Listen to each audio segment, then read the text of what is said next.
trophies are. See what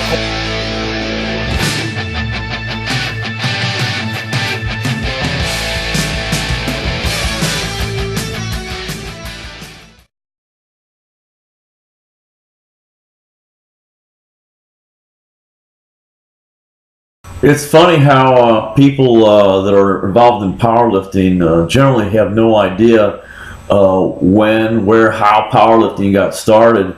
But, you know, in the beginning, there was only one organization, the AAU, Amateur Athletic Union, and the sport was Olympic lifting, the snatch and the clean and jerk, and that was right under the auspices of Bob Hoffman in Pennsylvania. Well, you know, Bob...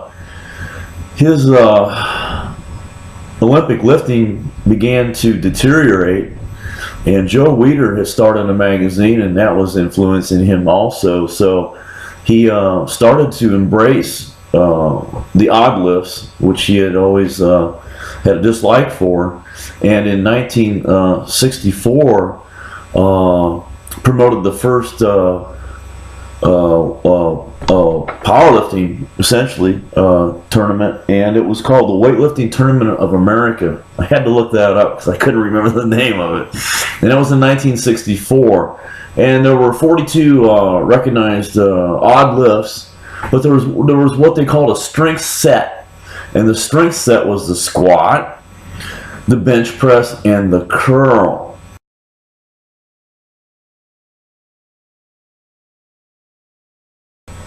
Now in 1966, they decided to drop the curl and they added the deadlift. So they had the squat, bench press, and deadlift.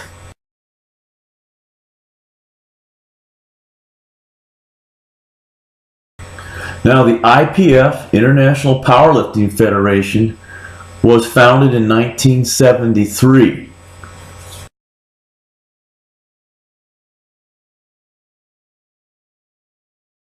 The Amateur Sports Act of 1978 required that every potential Olympic sport have its own governing body, and by 1980, and I think it was November of 1980. But that's what caused the AAU to lose control of powerlifting.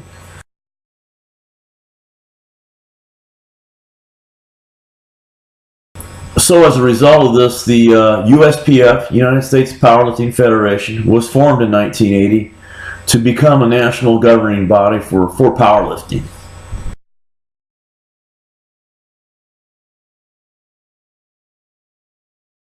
Right away there were controversies that arose over drug testing. So in 1981, the ADFPA, American Drug-Free Powerlifting Association, was founded by a person called Brother Bennett. I mean, many of us have heard that name before. And they were extreme in their drug testing. They were extreme in the way they judged the lifts. For instance, the squat, you know, which should be the upper thigh, the top of the upper thigh is to break parallel as compared to the top of the knee. Well, they'd make you go 2 inches below. It was extreme, you know. And they do equipment checks that were ridiculous, and you know, it got to the point where it was more for the, I think, for the officials than it was for the lifters.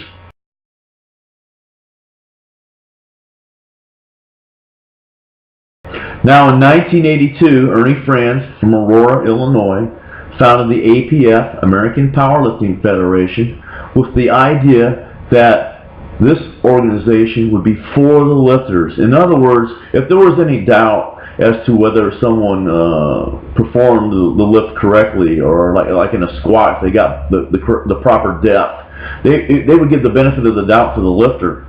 And since then, there have been, I don't know how many powerlifting federations pop up. You know, I've heard that there are 17. I've heard that there are 65. I've looked it up on the internet. Nobody seems to know. And you know, we don't have the Powerlifting USA magazine anymore, so we can't communicate with each other. And you know, there's no calendar, there are no results, there's no statistics anymore. So it's just, you know, everybody's gotten to where they want to play by their rules, and you know, there's so many meets now, there's so many world meets now that, you know, you can go into one of these world competitions and you're the only one competing in your division, weight class, and you become a world champion, and, you know, it's got to be ridiculous. Like, everybody's a world champion now. It's become meaningless, truly.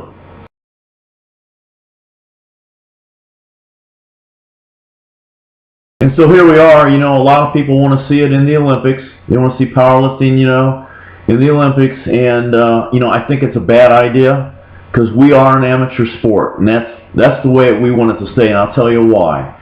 Because when politics get involved like they do in the Olympics, you're not going to have the best lifters, you know, at your Olympics representing, you know, the United States of America or anywhere else. And I can give you an example of that.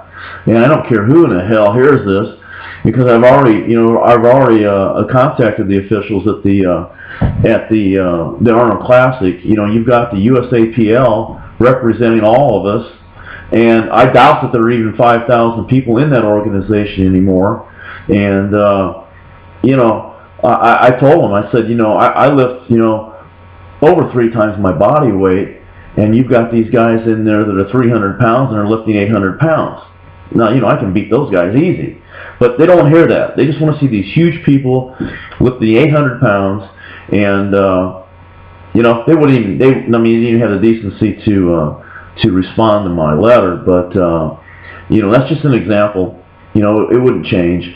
So I think, you know, we do want to stay an amateur organization or sport, and who knows, you know, the economy is getting better. We don't know what can happen yet. I think one of the most important thing that could happen is if we could get a magazine back that carries results of meets and calculates statistics. There is a magazine out there now, but they don't do that. You know, it's more about making money with advertising and so forth, but we need a kind of a grassroots magazine like we have with Powerlifting USA. So, you know, it's not over with yet. We'll see what happens.